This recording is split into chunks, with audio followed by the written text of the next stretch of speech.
Well, welcome everybody. Thank you so much for coming out this afternoon. I'm Brad Wilson with the Madison program. I am concluding my 20th year in this, my beloved Madison program, and will be retiring after this year. So this is just a great moment for me. It's the first lecture that I have hosted this year because I'm kind of fading out, and I'm just happy to be here with all of you. Thank you. For those, let me say a few words about the Madison program. For those of you who may be joining us for the first time and would like to know more about what the Madison program is doing, you can visit our website on the university website at jmp.princeton.edu. And we are also on Twitter at Madison Program. On our website, you can sign up for our newsletter, and you can subscribe to our podcast, Madison's Notes, which our communications person, Annika Nordquist, does on a bi-weekly basis. I think we're moving to weekly now, is that right? Yes, so a much followed podcast. And the website has all of our upcoming events, the ones that we do in person and the ones that we do virtually. So today, it's my pleasure to welcome Professor Mary Nichols to Princeton and to the Madison program. Mary is a professor emerita of political science at Baylor University. She studies Greek philosophy, political philosophy, the history of political thought. She politics, literature, film, including, to name a few, Thucydides, Plato, Aristotle, Shakespeare, and the films of John Ford, Alfred Hitchcock, and Woody Allen. Her most recent book is what brings her here, or we brought her here to talk about it, though Mary, she was my teacher almost 5 decades ago when I was a graduate student, and I think Mary was just finishing up her doctorate at the University of Chicago, and came to my program to substitute for the great Martin Diamond, who was going on leave, and she inherited his course on Aristotle's Politics, which I took with Mary. And I could tell then that Mary was going to be a star. It was just evident from her penetrating insights into this ancient text. And sure enough, she's gone on to write many more books than I have. Indeed, I think she's probably written more books than I've read. So I appreciate that about Mary, but I'm so glad to have her here to talk about her new book, Aristotle's Discovery of the Human, Piety and Politics in Aristotle's Nicomachean Ethics. You can see the book there. It's just out with University of Notre Dame's press. So without any more ado from me, please welcome Mary Nichols.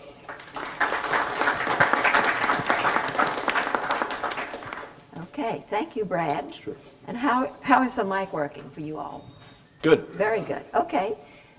Last chance to move over. My vision can only go so far back and forth. So if you'd like to move over, I can see you. And then if you dislike something I say, I can see your frowns and will know to correct it immediately. Last chance. Okay. Yeah, I mean, thank you very much, Brad, for having me here. It's Sure. delightful to be here with the Madison program and at Princeton. Brad is correct. He was in, I think probably the first graduate course, the first course I ever taught. I was very privileged to teach graduate students when I started out. And boy, did I have some great graduate students, and another one is here today, Jeff Salmon as well. So I've always kind of, from that very moment, I was in awe of my students. And I have been in awe of my students ever since. It just set the stage for my going forward.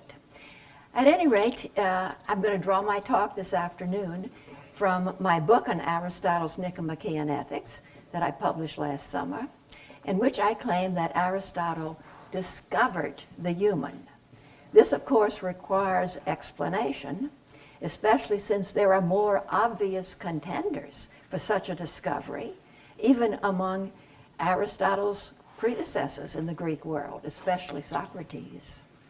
After all, Socrates is known as the founder of political philosophy, in that he investigated human affairs, what is good and bad for human beings, rather than the principles of the cosmos, as previous Greek philosophers had done. Moreover, I make another paradoxical claim, namely that Aristotle was a pious man, and his Ethics is a pious book. It's a paradoxical claim, and I use that word literally, contrary to common opinion, outside of common opinion, if only because Aristotle does not include piety among the virtues he discusses. So that too requires explanation. A good starting point for understanding what Aristotle means by piety is Aristotle's famous statement that human beings are political by nature, and that one who is incapable of living with others, or who is in need of nothing and self-sufficient, would be either a beast or a god.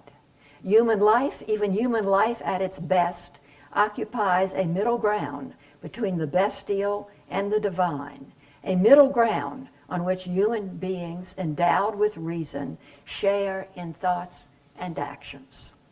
I do not mean that for Aristotle humans are half beast and half gods. Rather, for Aristotle there is something distinctively human, goods that are possible for human beings only because they occupy a middle ground. I mean such goods as the nurture and care that we find in family life, the common deliberations of citizens, and the loving and being loved that occur in friendships, and a wonder about the divine and our relation to it. Aristotle elaborates the middle ground for us in the Ethics, where he gives us a full and rich picture of such goods and how they are conducive to human happiness. By describing human goods, Aristotle encourages us to pursue them, and that means acquiring the ethical and the intellectual virtues that elevate us above the beast.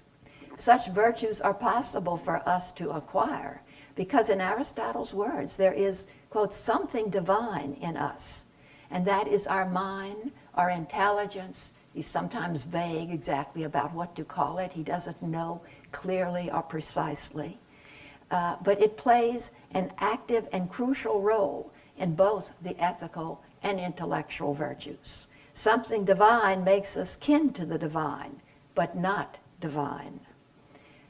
Because a good human life neither denies the human kinship to the divine, nor tries to eliminate the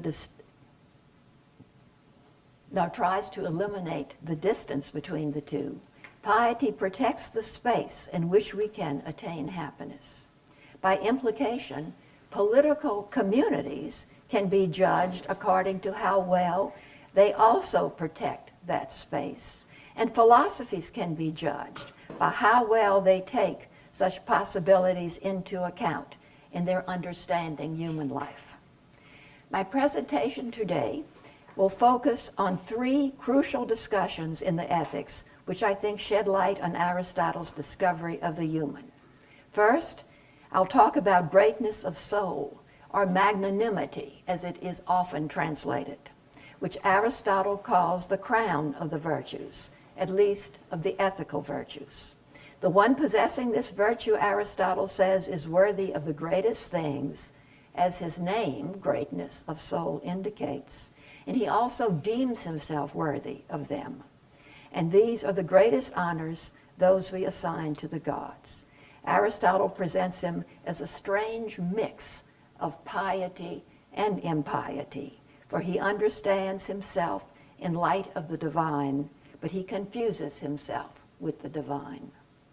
Second, I turn to justice, which is typically considered, along with greatness of soul, another peak of the ethical virtues in Aristotle's scheme. Yeah, come on in. Y'all won't bother me. Aristotle first defines justice as the lawful and calls it complete virtue. Law commands all the virtues and forbids all the vices, he observes.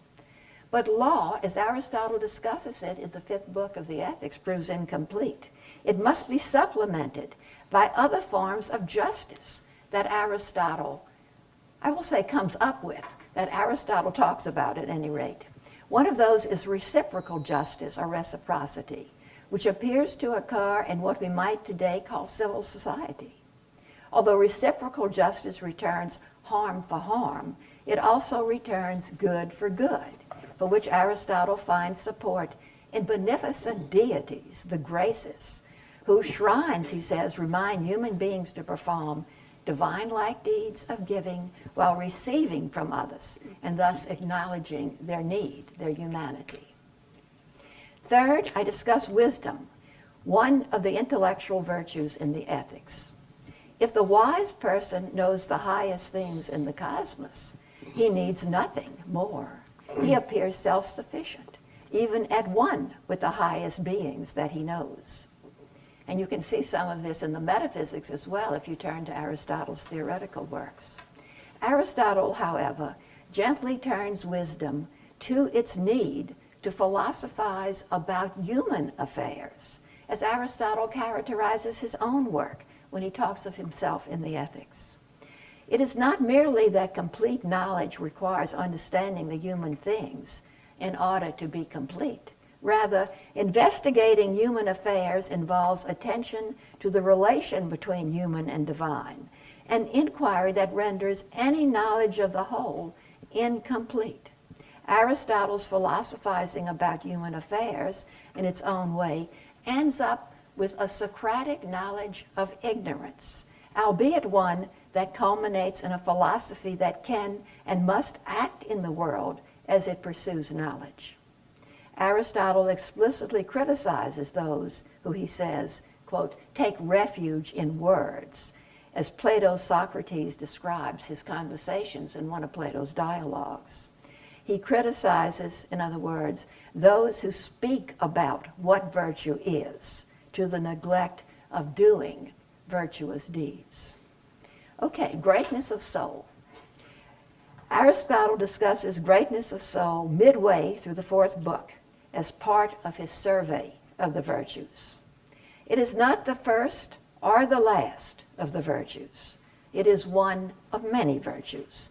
Aristotle lets us see it not alone, but in the context of the virtues that he discusses before and after it. Indeed, the great of soul possess all the other virtues, Aristotle says. The virtues that surround greatness of soul in Aristotle's texts therefore help us to understand greatness of soul. Courage and moderation, those are the first that Aristotle discusses. By the way, how many of you have read the Ethics? Either good, or in college even, years ago, you've been good. You don't have to remember anything. I'm going to remind you of everything. But if you have read it, that's great. So he begins with courage and moderation. They are the proper dispositions toward passions, and passions that might enslave us to our bodies. Our fear for our lives, that's where courage comes into play, or our desires for food and sex, which pertain to moderation. We possess those desires not insofar as we are human, I'm quoting Aristotle, but insofar as we are animals. Acquiring the virtues does not eliminate those desires. Rather, the virtues dispose us toward them in a way that allows us to choose to act as human beings rather than as beasts. Through these virtues, we gain freedom, not from our bodies, but from being determined by our bodies, by our fears, and by our desires.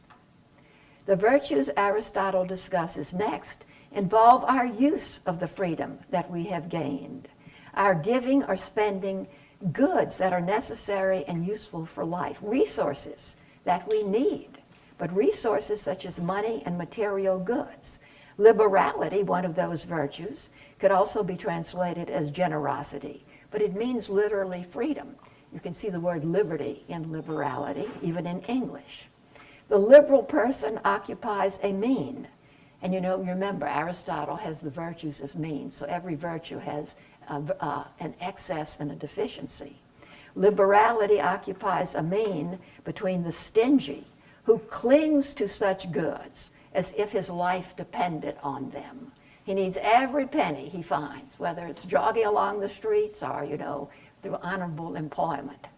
The liberal person clings to those goods as if his life depended on them. And the prodigal, that's the vice of the excess, the prodigal who disperses them as if he barely needed them at all. The liberal person, in contrast, the mean, gives to or spends on others as is appropriate to them, to the occasion, and to his own resources. Another virtue, munificence, spends on a grand scale, especially on public events or gifts that involve worship of the gods, such as, and these are Aristotle's examples, votive offerings, sacred buildings, sacrifices, or sponsoring dramatic plays at the religious festivals. While munificence involves expenditures that brings the community together in divine worship, it might also include, as Aristotle says, private works, such as furnishing one's home in a way appropriate to one's wealth. For one's home, too, is, quote, a sort of cosmos, or an ordered or beautiful whole, or at least one can make it that way. Like the God Aristotle refers to in the Metaphysics, who imparts order on the cosmos, munificent persons give order and beauty to their home, to that small part of the world that is their own. Their homes, however much they are wholes ordered by themselves, do not replace the whole, no more than the human beings can replace the gods. The same things, Aristotle observes, are not fitting for gods and human beings, nor are the same expenditures appropriate to temples and to tombs. Gods have temples, human beings have tombs. In these examples, you can see I'm catching two sides of Aristotle's thought. The way human beings can achieve things, even do things, imitate the gods to some extent, but at the same time are aware that they are not gods. And the differences also come out in Aristotle's discussion. Moreover, virtuous deeds are those done for the sake of the noble or the beautiful. The word is the same in Greek, to kalon, rather than for any good outside the deed itself. The liberal person acts for the sake of the beauty of his deed, as do others. All right, for example, although those to whom he gives obviously benefit, as do others benefit from a soldier's courage. But courage is for the sake of the noble. It explains what is essential about virtue. It's done for its own sake, for its own beauty, nothing outside of itself. Aristotle is well aware that human actions are mixed, and that even noble deeds have causes and ends outside themselves. Think of all the many factors that go into acts of courage that Aristotle mentions: desire for honor, fear of a commander, skill in battle, knowledge that one side has the upper hand. But what Aristotle insists is essential is that the end of virtuous deeds lies in themselves, simply because of their nobility. They therefore give us an experience of a freedom from the chain of causes and effects that belong in time. They give us an experience of something that is timeless. The great-souled individual whom Aristotle portrays makes most manifest this freedom and independence that is implicit in all of the virtues. But he carries it one step further. He does not act for the sake of the noble. He himself is noble and good. That's quote unquote of Aristotle. If he does good deeds, he does them not because the deeds are good, but because he himself is good. He is good and the cause of good, not because he reaches out for it as if he doesn't have it, but because it flows from him. That is, if he acts at all, because, as he supposes, few deeds are really worthy of his greatness. Because he projects himself out of time, he cannot appreciate any momentary escape from it, as actions for the sake of the beautiful do provide. He lacks the recognition of the divine that characterizes his munificent counterpart, or rather, he recognizes divinity in his own greatness. Thus, he deems himself worthy of the honors we assign to the gods, Aristotle says, indicating that while we assign honors to the gods, the great of soul assigns honor to himself. He does not desire honor from anyone, for that would indicate his dependence on those who confer honor. He accepts honors from others, but on the ground that he obtains what is proper to him, or even less, for there could be no honor worthy of complete virtue. For him, quoting Aristotle, honor is a small thing. His receiving from others is indistinguishable from his giving to them, inasmuch as he allows himself to be honored. He receives only out of a noblesse oblige. Aristotle passes from admiration to criticism.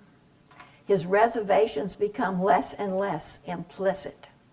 The great soul benefits others, but he is ashamed, Aristotle says, to be benefited by them. Perhaps even more shameful, the great-souled person remembers benefits he has bestowed, but he forgets benefits that he has received. But a virtuous man does not feel shame, Aristotle says later, because he would not do anything shameful. To point out what is shameful in the great of soul questions his virtue. At the same time, it shames him. In effect, Aristotle is offering himself knowledge, trying to bring him into the human fold. Aristotle further shames the great soul with his reference to how Achilles' mother, Thetis, asked Zeus for a favor. Now, y'all know who these are. You know who Zeus is, right? I mean, he's the top Olympian god. He sits on top of Olympus, and he looks down at all the nymphs to find out which are suitable to his taste.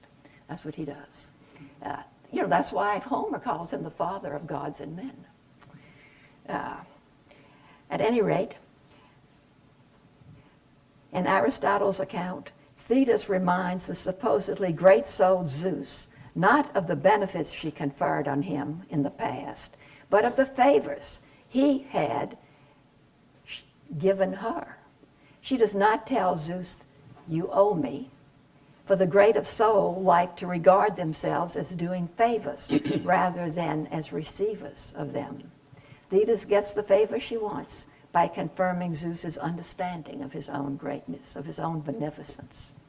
Aristotle, in contrast to Thetis, shows the great soul whom he describes that they have in fact received benefits when he says that they forget the benefits they receive. He reminds them of what they forget. His purpose is education, not manipulation. Aristotle also says that the great soul cannot live with a view to another except to a friend, for to do so is slavish. Friendship, as Aristotle recounts later in the Ethics, is reciprocal and involves both giving and receiving. Friendship supports giving and the freedom it manifests, but also teaches one's dependence on others, if only for an opportunity to give. Aristotle's moderation of greatness of soul comes not only through shame, but also by way of a gift, a suggestion of how he too, the great of soul, might possess, consistent with his nobility and freedom, such human goods as friendship, from which the self-sufficient are excluded, for they have no need of others. Aristotle is not, let me emphasize, shrinking greatness down to human size, even if he warns about its presumption. Rather, he is showing that the bounds of humanity itself are large enough to include greatness, that it is one virtue among others, outstanding though it may be, and a virtue that can be understood and admired by others, whose souls are thereby elevated. Greatness of soul is not beyond human comprehension or appreciation. There is no radical difference between those who possess this virtue and the others. Greatness of soul may seem to tower above humanity, but it also belongs to it. Thus, Aristotle teaches the great-souled his humanity, just as he teaches all to comprehend and appreciate the greatness of which humanity is capable. Coriolanus is Shakespeare's reflection on a great-souled individual who, if he learned what Aristotle had to teach, not Shakespeare, but Coriolanus. Coriolanus learned it too late. The play is a tragedy. Alcibiades, with whom Plutarch paired Coriolanus, I doubt learned anything at all. Closer to our own times, Winston Churchill, as he himself said of Aristotle's ethics, already knew what Aristotle had to teach.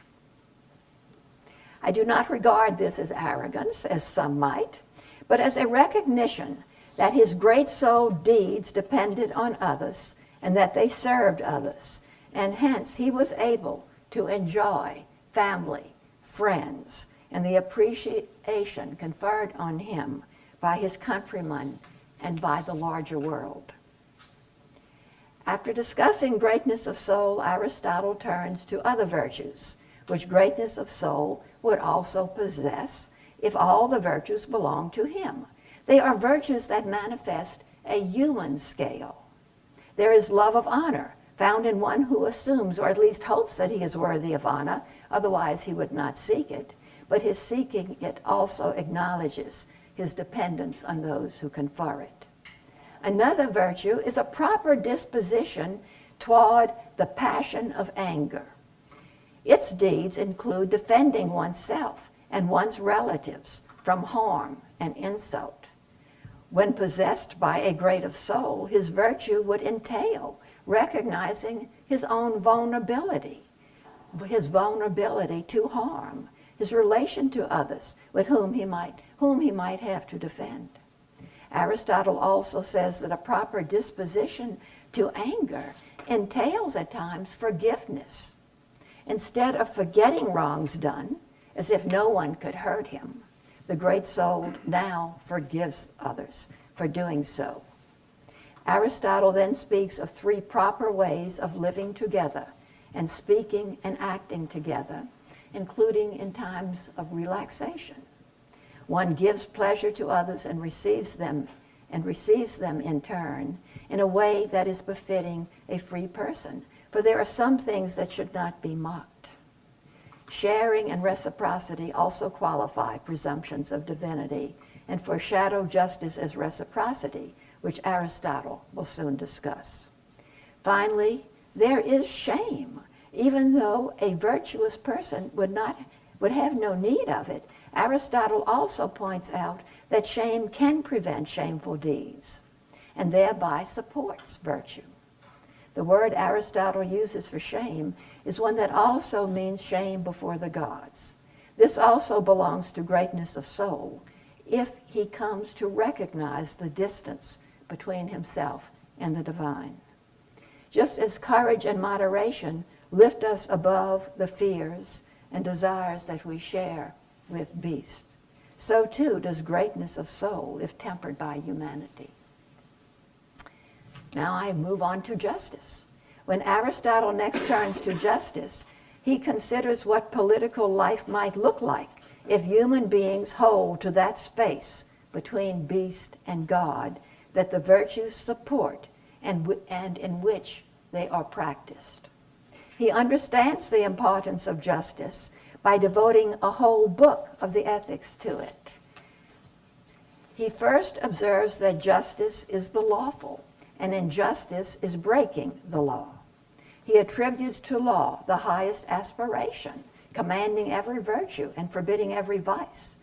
He does not diminish either the necessity or the achievement of the law in giving a community a stability and purpose. Law is attentive to distributing goods and honors fairly and to compensating those wronged when crimes are committed against them. In addition to the lawful, justice does not grasp for more than is due, and neither does the lawgiver who legislates for himself as well as for others. In its very universality, however, in its operation and in its message, law nevertheless focuses on what is common, on what is universal, and thus minimizes the differences between human beings, the distinctions that they hold. Law applies to all. As Aristotle's exposition of justice proceeds, however, a number of problems come to light. The determinations of law are contended. People disagree over the distribution of power and the goods and honors that go with it.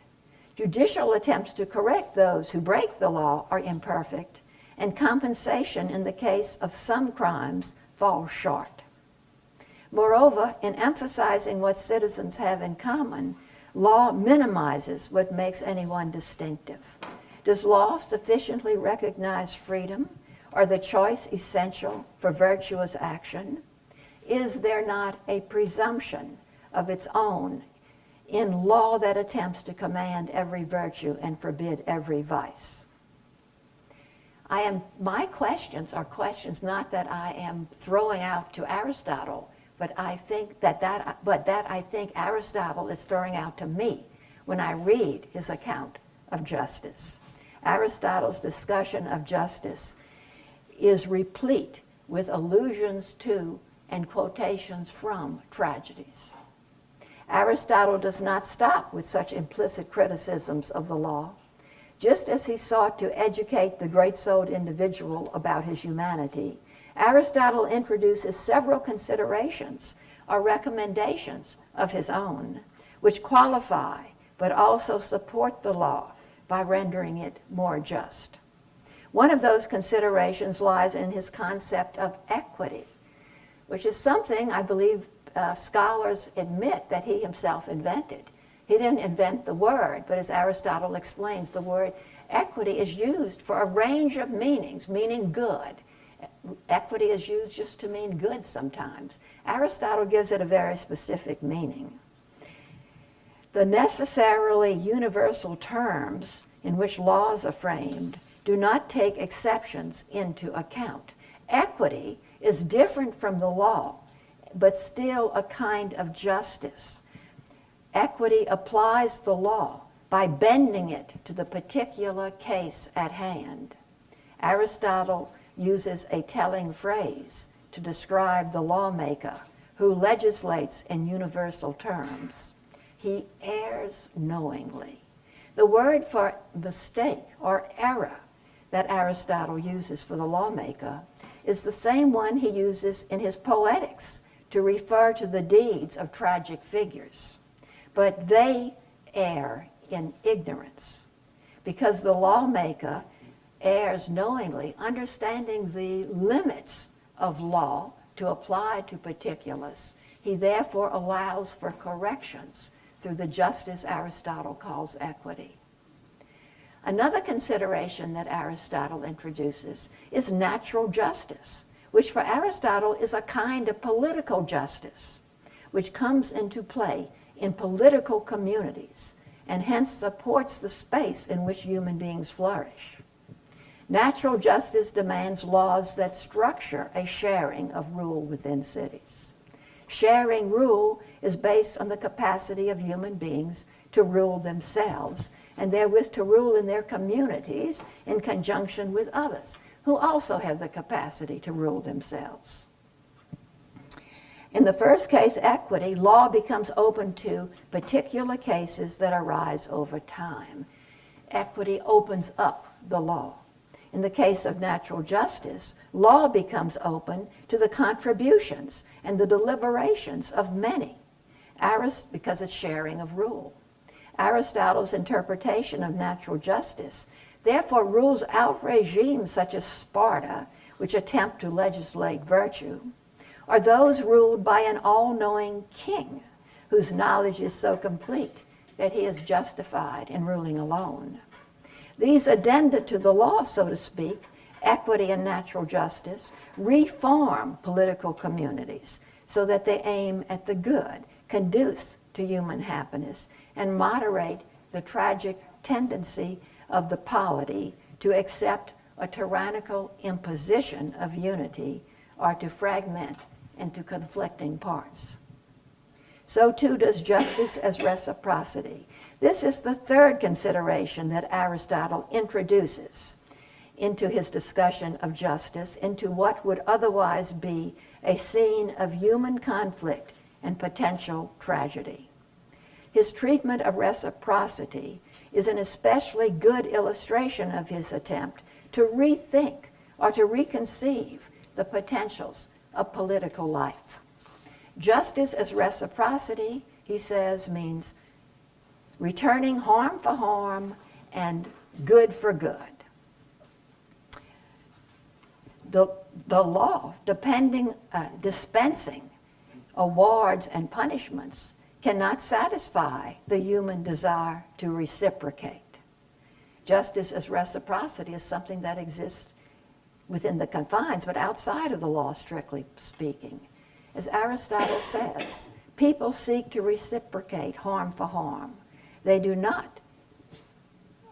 If they do not, that is, if they do not reciprocate harm for harm, they are held to be slavish. What then? Must we take the law into our own hands in order to be free? Having raised this question, Aristotle moves quickly to the workings of reciprocity in exchanging goods for goods. He speaks of the exchange of goods and services between those who possess different arts or skills, and speaks of the invention of money that facilitates such exchange.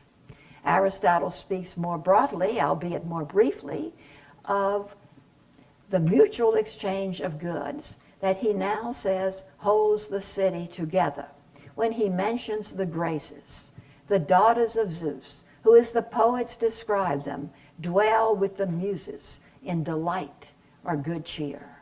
Because communities remain together through mutual exchange, Aristotle observes, people place a shrine to the Graces in the roadway to foster reciprocal giving, for this belongs to gratitude. The Greek word for grace, and the graces would be it's plural. The Greek word for grace is charis. You'll recognize our word charity being formed from it.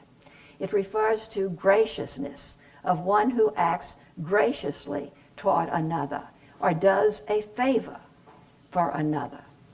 It also refers to the recipient's responses to the favor, the recipient's gratitude or appreciation. The one word, charis, captures a reciprocal relation as an act of grace or beneficence and the gratitude that it prompts. When Aristotle says the shrines of the Graces have been placed in the roadway so that they act as reminders for those who have received to give in turn, the word translated in the roadway is literally in the way of one's feet. It means impediment. It looks like our English word impediment. It serves as a stumbling block. By reminding us of the Graces, Aristotle's ethics, metaphorically speaking, serves as a stumbling block to those who desire to return harm for harm, for Aristotle reminds them that in initiating favors and then doing good for good, there is greater freedom than found in harming another. A tragedy written by Aeschylus, the Oresteia, serves as a backdrop for Aristotle's introduction of the graces. Aristotle dramatizes the efforts of the goddess Athena to stem the cycle of crime and vengeance in a prominent Greek family. Aristotle converts the avenging Furies into Eumenides. That's the name of the third play of Aeschylus's trilogy. The Eumenides means well-intentioned or kindly. Athena gives them a new name and a new task, that of conferring their grace or favor, and even teaching people to do deeds of grace toward one another in friendship. These are quotations from the play Eumenides, using similar words to the ones Aristotle uses to describe the graces and what their task is that in the city that he designates that they have. In his own way, Aristotle takes his turn in rendering service by furthering Aeschylus's attempt to make political life less brutal and more humane. Aristotle's graces, also well-intentioned and kindly, remind human beings to initiate and return favors. They hold out the prospect that human life involves an exchange of goods that goes beyond that exchange measured by money, even if the latter exchange teaches us both our common needs and our ability to meet them, and thereby prepares us to worship at the shrine of the graces. I would be tempted to say that Aristotle enters the scene of political and human life as a deus ex machina to describe equity, to insist on a natural justice of sharing rule, and to let us see grace in reciprocal giving. But there is no machine that carries him down from above. His considerations and recommendations emerge as potentials of political life itself, and Aristotle does not pose as a god. He has no force beyond his reason and his philanthropy, and leaves to others to judge and to execute. He knows that he can at most present an outline which others must fill in and modify over time. Even if he can see what lies fallow in nature that others do not, it is something that he can share with others, as he does throughout the ethics. Don't worry, that's not a conclusion. That may sound like a conclusion. I have wisdom left. And wisdom will be briefer. As you all know, it's very hard to understand, and therefore you can say only so much about it. Wisdom is one of the intellectual virtues that Aristotle discusses in Book 6 of the Ethics. The other prominent one, intellectual virtue, being that of prudence. Each belongs to one part of the human soul. Aristotle divides the soul, but he divides the part having reason now. Aristotle distinguishes these parts of the soul on the basis of the objects that each knows. And he sets up this epistemological principle, like must be known by like. Wisdom knows what is eternal, ungenerated, indestructible, whose nature is more divine than that of the human. Prudence is concerned with what is changing and temporal, and it involves deliberating about correct actions that are good for human beings. Wisdom is superior to prudence because its objects are superior. Its objects are superior, for humans are not the highest beings in the cosmos, Aristotle says. This bifurcation between wisdom and prudence is rife with problems. If each belongs to a different part of the soul, there could be no overlap between them. What would the wise know about the changing world and its coming into being and passing away? What would the wise know about themselves? For they too come into being and pass away. What would the prudent person, insofar as he deliberates about only what is open to change, know about the eternal and unchanging things? Could either part of the soul, which knows only its like, know anything of the other or of its objects? The divided soul would be unaware of its incompleteness, each part focusing on only a part of the cosmos and unaware that there is anything outside itself worthy of its attention. Aristotle gives examples of a prudent and a wise man, each illustrating the problem, and therefore the examples are somewhat ironic. Aristotle points to Pericles for prudence, the Athenian general and statesman known for his support of Athenian imperialism, in which the wide world, as it were, fell under Athens' purview. The Greek historian Thucydides captures Pericles' character with his story of Pericles advising the city to peel the gold off of the statue of Athena if funds were needed to finance his imperial enterprises. Thales is among Aristotle's example of one of those thought to be wise. Thales' vision was so up in the heavens that he did not see what was at his feet. Plato tells the story of the slave woman laughing at him for stumbling into a well. In a way, both the wise and the prudent are as presumptuous as a legal system that attempts to legislate complete virtue, or a great-souled individual who deems himself worthy of honors assigned to the gods. Aristotle's bifurcation of the soul, moreover, leaves no place for someone who can make such a division, the division that Aristotle just made. Aristotle speaks of wisdom and prudence. Aristotle points beyond this bifurcation by his own deeds in the Ethics. To make this division of the soul is to see that neither wisdom nor prudence can be complete.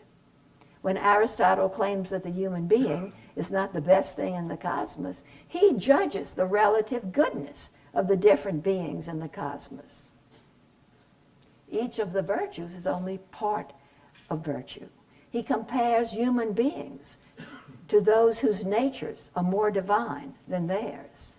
He makes a judgment that could be made neither by the prudent, who look only at what is good for human beings, nor could it be made by the wise, whose gaze is only on the highest. Those who are able to make Aristotle's claim, in contrast, are aware that the human species is only part of a whole, and that there is something higher than themselves, different from themselves, whatever their affinity with it or their belonging to it. They are aware of the difference as well as likeness. To be aware of what is unlike oneself, of which one's knowledge remains partial, is to be aware of what one does not know. Aristotle's word for the wise is also a word for the prudent. The wise who look up to the heavens must also look to themselves, if only to better understand the highest, for it is that to which human longing is directed, and in doing so, glimpse the difference between themselves and the highest. To long for it is not to possess it. The prudent, on the other hand, who do not look beyond the human things, will find nothing higher than themselves. Aristotle distinguishes prudence from mere cleverness. Without a vision of the full range of the virtues of the human soul that Aristotle presents in the Ethics, including a wisdom that recognizes what is more divine than human, their prudence will tend to collapse into a cleverness in attaining their goals, and their understanding of human beings, including themselves, will become an understanding of prudential beast. Aristotle's thought can be understood as a pious mean that avoids elevating human beings to gods and reducing them to beasts. The former is impious in collapsing human and divine. The latter is impious in severing them. I will just add a few thoughts, my afterthoughts, on liberalism. I suppose I could let well enough alone, although many of you will not probably think this is well enough to begin with. But I am going to go forward and say a few things about how Aristotle could be helpful to liberalism.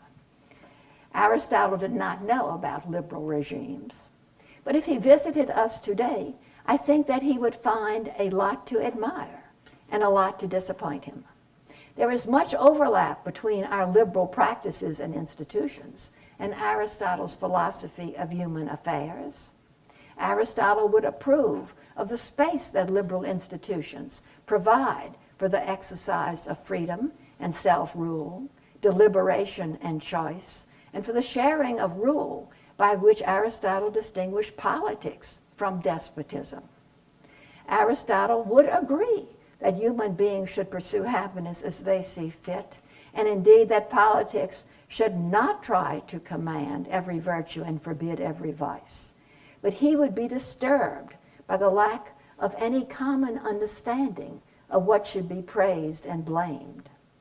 He would also be disturbed by the view that what is fit for human beings is a matter of whim, not of choice, that a choice that requires weighing options, deliberating with others, and studying the factors that go into a good human life.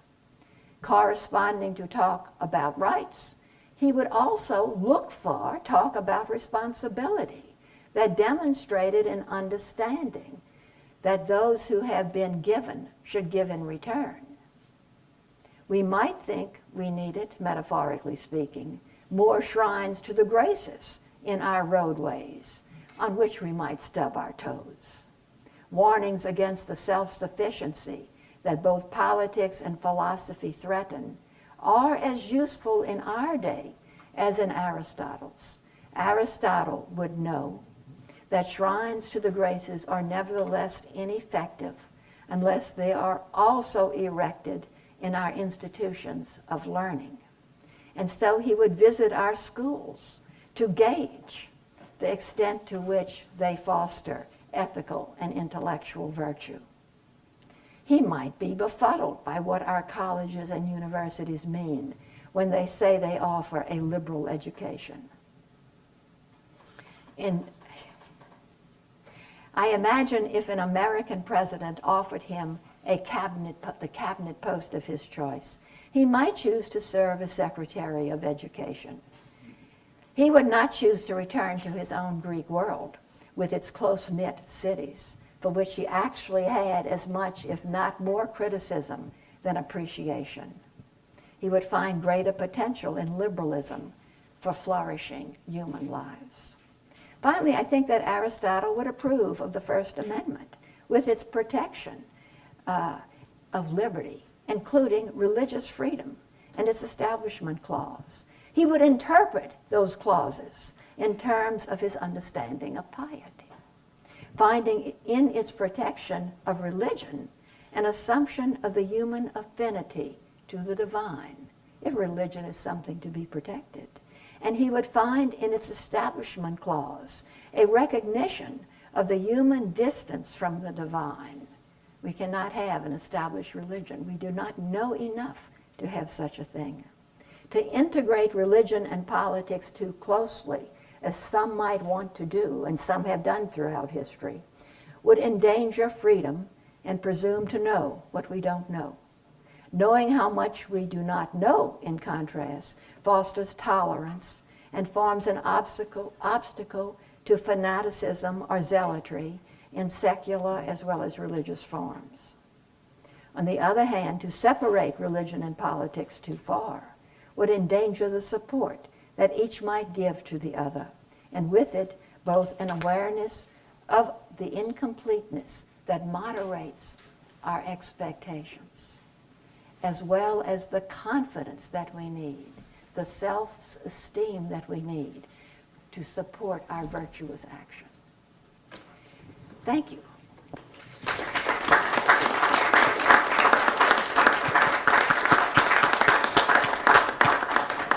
Thank you, Mary. You covered a lot of ground there. I will open things up for the questions and answers, but let me first invite any students in the audience to ask the first questions. If not, we'll go to former students. Okay, you can come in later. I would say to students, I know there will be more questions once it gets started, but I would say to students, is when you study the ethics and Aristotle, this is not what you hear about him, is it?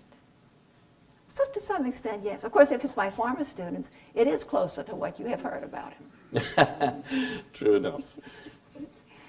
Okay. I don't know, though. The piety theme is, I didn't do it before, is no. something I didn't you've know. come Well, upon. I cannot believe you just don't jump up and say, if he doesn't, why does he not include piety among the virtues if it is so important to his thinking about politics, as you suggest? So piety is not mentioned.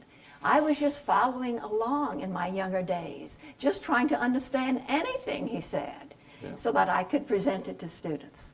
And then I tried to step back a bit, which he asked us to do, and look at it and see, what does it mean? What is he really getting at? And I think I explored the places he talks about the divine and the ethics, all of the places he refers to the gods, trying to see how it added up to something, if it did, and what that would be. And I think there are places where you can see my thesis about piety, in that we look up to the gods, we look up to what is above us, and that influences our life. It permits us to act virtuously. It gives us a sense of pride. But to the extent that we are not different from the gods, it gives us a kind of modesty, you might even say humility, although Aristotle doesn't use that term, but he uses other words that are somewhat like it. He tries to find that middle ground between what is below the human and what is higher than the human, and to find our space within it. And that's what I mean by piety. And it took me stepping back to look at all of the virtues he discussed and all those references to see how much fit into that frame. So you would missed you the- say, go ahead. so it sounds like piety is a virtue then? Well, it's not one among the other virtues. One, because he doesn't put it there. But in a way, it is that way of orienting ourselves to the world. If we are taught by Aristotle and understand his lessons, a way of orienting ourselves toward the world by which all the others, by which we become open to all the other virtues. It holds all of the virtues in place in a way. You could say all the virtues maybe are forms of piety. Okay. All right, I mean, I can illustrate Okay, with well, many of them, but let's see what the other. Hugh Yes. Liebert, Hugh's visiting us as a fellow in the Madison program. He teaches politics at West Point, and like you, has his doctorate from the University of Chicago. He's in the Committee on Social Thought. Thank you, Brad. I don't have to introduce myself anymore. No, you don't have to. So thank you very much for the talk. So I have two questions about the idea that Aristotle discovers the human. First, I'd like to hear more of your critique of Aristotle's predecessors. Why didn't they discover the humans? And in particular, Homer. Doesn't Homer know that humans aren't gods and aren't beasts? That's question one. Question two, for someone who discovers the human, Aristotle seems to make much stronger distinctions among the humans than we do. I'm curious what you make of his argument about natural slavery and the way he distinguishes Greeks from non-Greeks or barbarians. Okay. When I first wrote this, I gave Socrates as an example of a predecessor that we might think of as someone who discovered the human. Because of that he's called a political philosopher, that Cicero says he brought philosophy down from the heavens into the cities and the homes of human beings. And I had Homer in there too, because Homer did strike me as one other contender for that title, as it were. And I had Homer in because in the 10th book of the Republic, as many of you know, Socrates says that Homer educated the Greeks. And I figure anyone who educated the Greeks about themselves, that is speaking to human beings about human things, and then that would be in itself enough to say that he discovered the human. I think in the case of both of them, though, Aristotle does something more than just tell us about ourselves. He wants us to live up to what we might be. And it's much more comprehensive than you find. I'm thinking of Homer now, not Plato. It's much more comprehensive than we would find in Homer, what those virtues are. And, you know, in a way, Homer makes the gods both too close to the humans and too far apart from them. He makes them so close, you know, sometimes that they just depend on the gods. The gods can do it all for them. You know, Achilles wants Zeus to let the Trojans win for a while, you know. He can sit back and then he can come in.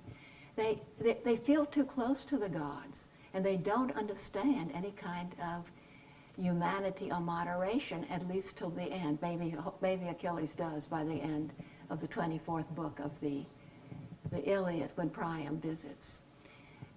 But in the way they live their lives, there's no moderation built into what is human. The heroes go too far in attacking one another. They don't, I mean, Hector says, well, let's make, just before he and Achilles talk, Hector says, well, let's make a deal now. Whoever kills the other, let's make sure to return the body. And Achilles says, there can be no agreement between you and me. We don't share anything in common that we can have such an agreement. Am I getting that kind of right? It's been years and years. But at any rate, Achilles dismisses that as if the differences between different, shall we say, cities or tribes. I mean, the Trojans were considered barbarians, right? They're not considered Greeks. And those who are not Greeks are barbarians. Homer didn't get that sense that we're all, that the human means something more comprehensive than just what the heroes represent. I mean, that's the best I can do. While ceding, I would cede to you. So that is a good contender, and I was thinking that I should elaborate that more and consider it. Because Homer is that figure. Now, you could ask with Socrates, but you didn't, so I won't answer it, unless someone else asks. Yes, Michael? Thank you. It's good to see you again, by the way. So I was struck by the way in which you described the magnanimous man as desiring self-sufficiency in a vicious way, and maybe the desire for self-sufficiency is always vicious. I'm not sure. The way you presented it, the times in which you mentioned it, it seemed like there was a vice attached to that desire. And yet, isn't the city itself supposed to, or by virtue of what it is, doesn't it aim at self-sufficiency of a sort? It seems presented that way in the politics. So in that case, one could understand why there would have to be piety among citizens who can't be completely self-sufficient. But then can you have a pious city as such? Or is piety at the level of the city? What would that look like? Or is it in tension with political life as such? Since I think political life, if we were to sort of like treat it as a person, it would be kind of a magnanimous human being, or want to be that way, want to have those sorts of honors and be self-sufficient. Yeah, I mean, self-sufficiency is something that I think Aristotle, at least for human beings, is rather skeptical. I don't think I would have called it a vice, but it can lead to the desire for self-sufficiency can lead to tragic consequences. And Aristotle is trying to moderate it. I would not say repress it, but moderate it. I think that's what I said. I wasn't trying to say that the great soul person is vicious. You know, I gave the example of Winston Churchill, after all. Now, I guess I was assuming that no one would think he was vicious, but perhaps that's not that. And if I called him a great soul person, I would assume that is a great justification of greatness of soul. I tried to show that Aristotle means to educate greatness of soul. That's another part of my thesis, how he is actually, the work of the ethics is a work of pedagogy. It's not just a work of philosophizing or descriptions, but it's prescriptive as well as descriptive. He wants not only to reform political life, I use that expression when I talked about justice, but also to reform the virtues. First, he makes them means. They were not considered as means. If you look in Plato, they don't come out that way. There's a doctrine of the mean in the statesman, but it's not applied to the virtues. Aristotle makes them means. So he is reforming how we look at the virtues, as he's reforming how we look at greatness of soul, and that means moderating the self-sufficiency he seems to possess when he first comes on Aristotle's stage. Aristotle wants to moderate it because of truth. Human beings are not self-sufficient. The great-souled man does not know himself if he thinks he is. Aristotle is trying to teach us self-knowledge. He wants to moderate it for political reasons because it will lead to tragedy in one way or another.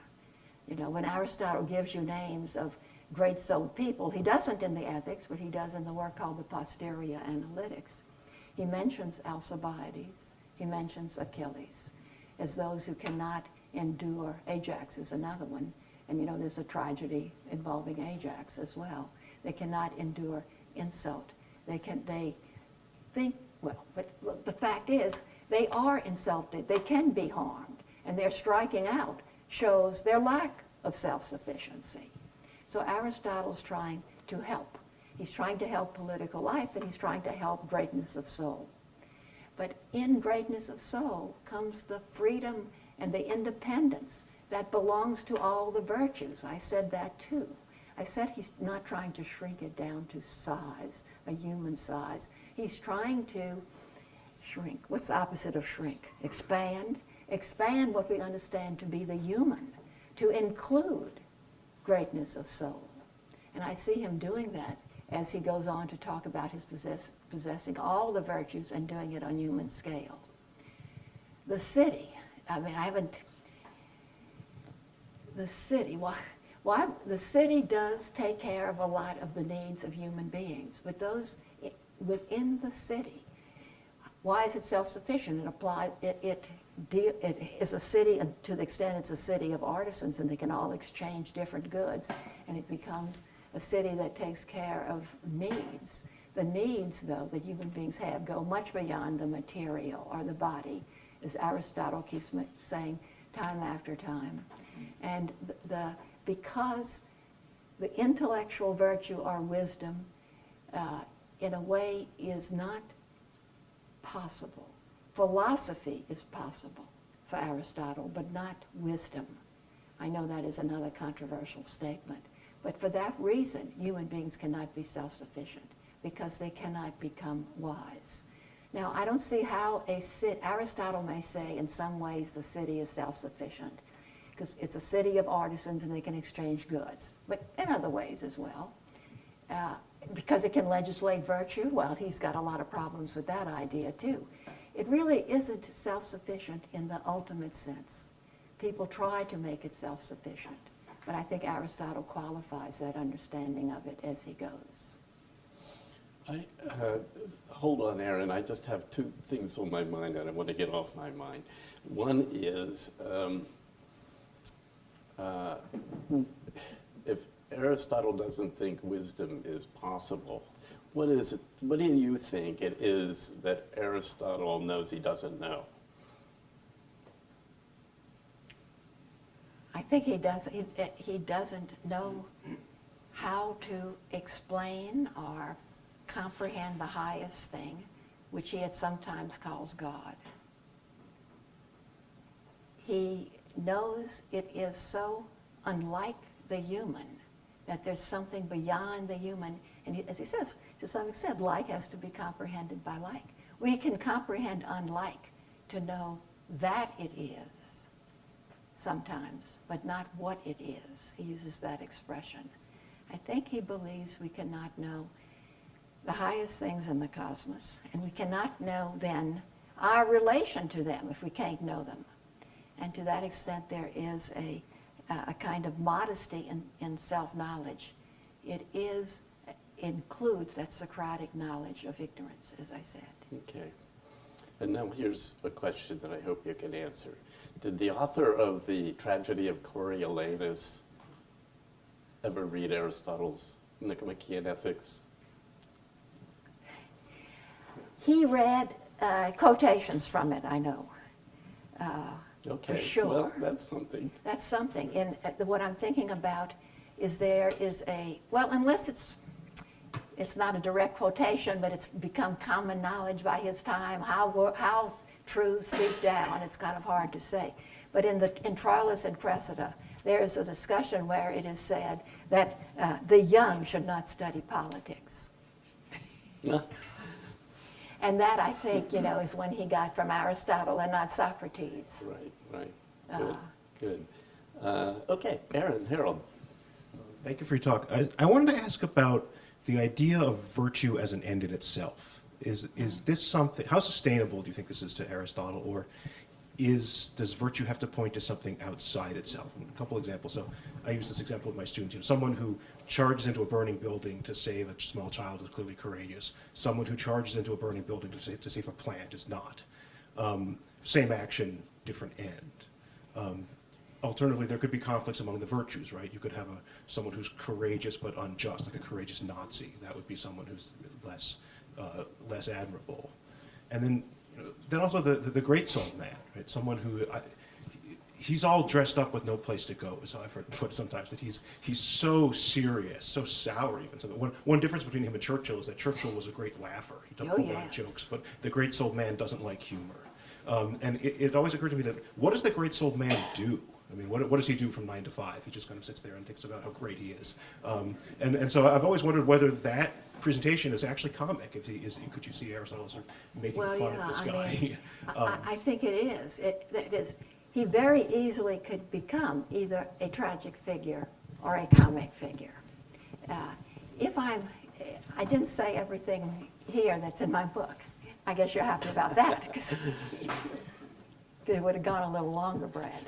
I don't know which way to take it, but to take this. You've raised so many good questions.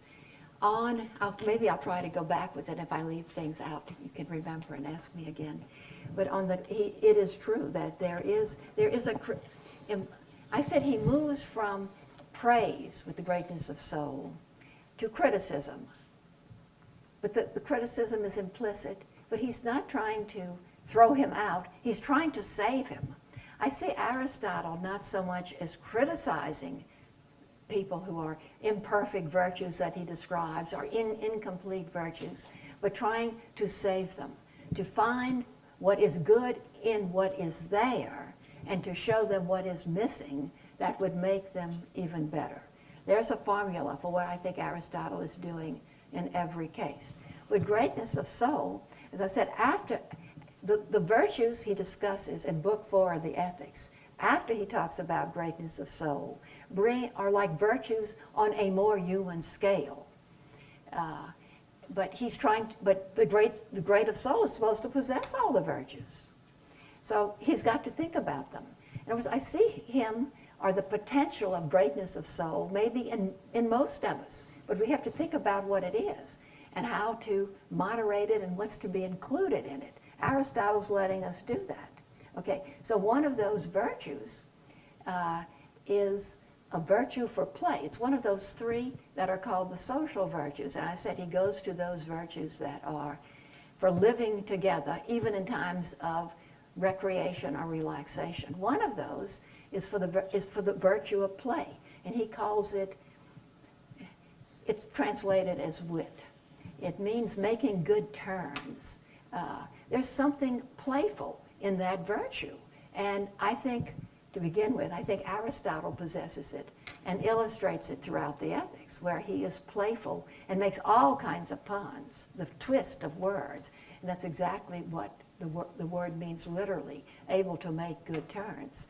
But he describes that witty person as quick. We say, if he's witty, you could say he's quick-witty. The word quickness would come in. When he describes greatness of soul, you'll remember, Aristotle says he moves slowly. He doesn't have a lot of places to run to. Now that's a sign that he's not cowardly. He wouldn't run from battle, all these good things. But he also just moves slowly. And he has a deep voice. All these physical characteristics, but they show slowness of movement. So you've got slowness in the great of soul, quickness in the witty person. You have to move the greatness of soul toward wit. And Aristotle says, when he says, few deeds are great enough for him to do. Aristotle says, in most cases, he is idle and a procrastinator. And there are these great words. You said something about he doesn't act, or he's just ready to go. And when you said ready to go, he's already dressed to go fight. It's like he's got his armor on and gets pretty hot, but he leaves it on anyway because he's waiting. So the word that Aristotle uses for idle is argos. It's a combination of the alpha privative with the word for deed, ergon. He is idle. He is without action. That's your point in the Greek. And then Aristotle, when he says he's a procrastinator, Aristotle uses a word. I wonder if it's one that he made up. It's certainly not that common. The verb is common, but not the adjective. There's a verb that means, it's kind of to say the future.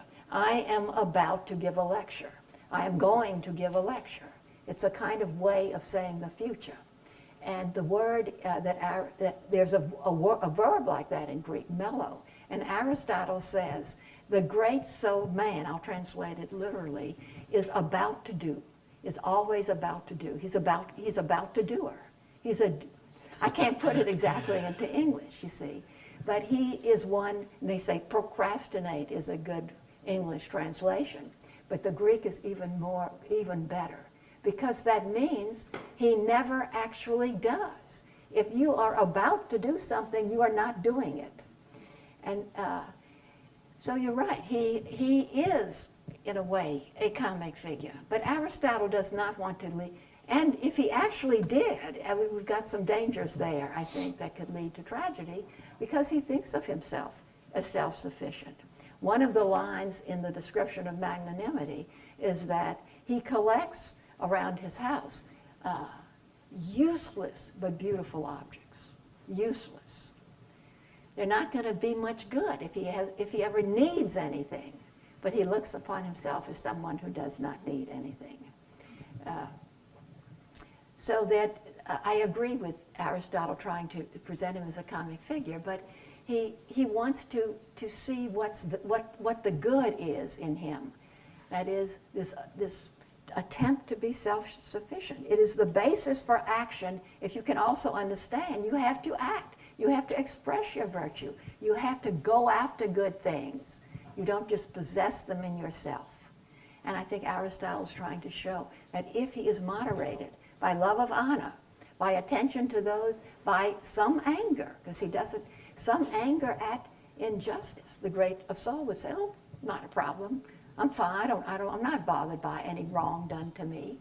He's supposed to, the virtuous angry person is supposed to defend himself and to defend those with whom he is close, who are attacked or insulted.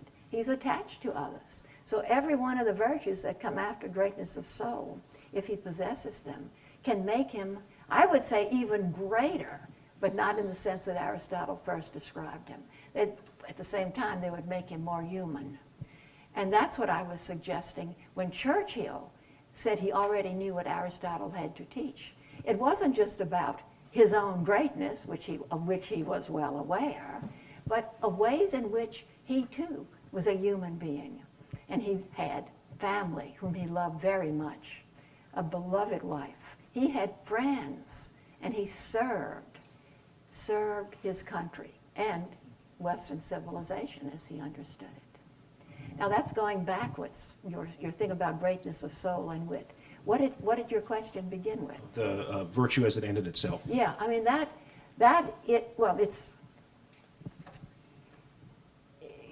he doesn't simply think that.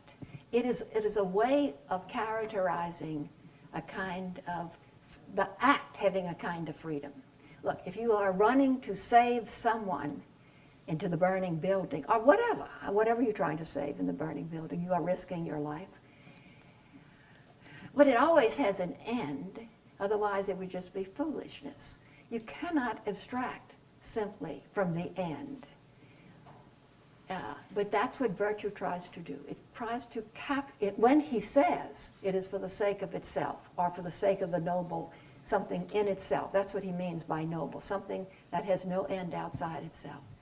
In doing that, you are glimpsing something that could be timeless in your very act, even though you live in time. And Aristotle qualifies that in the case of the virtues. He talks about all these other kinds of courage. There's so many causes of courage, so many ends of courage. He's moderating that extreme statement, you could say, that he makes as his discussion goes. But why make a statement you have to moderate? It is because of the truth that is captured in that statement about our ability to glimpse something timeless. And indeed, it makes the act just a little bit nobler, something like that. Now who's Yes, next? John Breen. Thanks again for your talk. I'm struck by your comment towards the end that if Aristotle was alive today, he would be a supporter of the Establishment Clause, which is an anti-establishment clause, right? Yes, exactly. That's what I meant by it. Yeah, right. So, piety is one of the virtues, even if it's not listed among them. Piety is directed towards something. It's directed towards God, towards the divine. So perhaps he would be opposed to sort of a government-mandated way in which individuals relate to the divine, in part because you said, well, we don't know enough about it. What about the sort of general acknowledgement that does take place? What Justice O'Connor has called ceremonial deism. So in the statements like in our national motto, right? In God we trust. In the invocation before courts, right? Mm-hmm. God save this honorable court. Or invocations that are at public, government ceremonies, right? A formal invocation. Would he be approval of that? Because Yes, I think so. that sort of nudges you towards the divine, right? No, I think that's exactly what he would approve of. So sometimes I hesitate, but that one I'm pretty sure of. How would I know how he would? But it is consistent, though. I mean, as I said, if you are too severed from the divine, that is a kind of impiety too. He wants to bring religion and politics together in a way so that they work together in a way that accepts our affinity to the divine and our distance from the divine. And in God we trust. That does that. We trust in God. We don't know God. We don't try to establish his church for the whole nation. But we acknowledge that God exists, and it's something that we as citizens and human beings should acknowledge. Now, I don't think he'd persecute atheists. He would hope that they could be brought back into seeing their relation to something higher, or at least to something spiritual. But if the atheists went after the believers, I think there'd be a problem.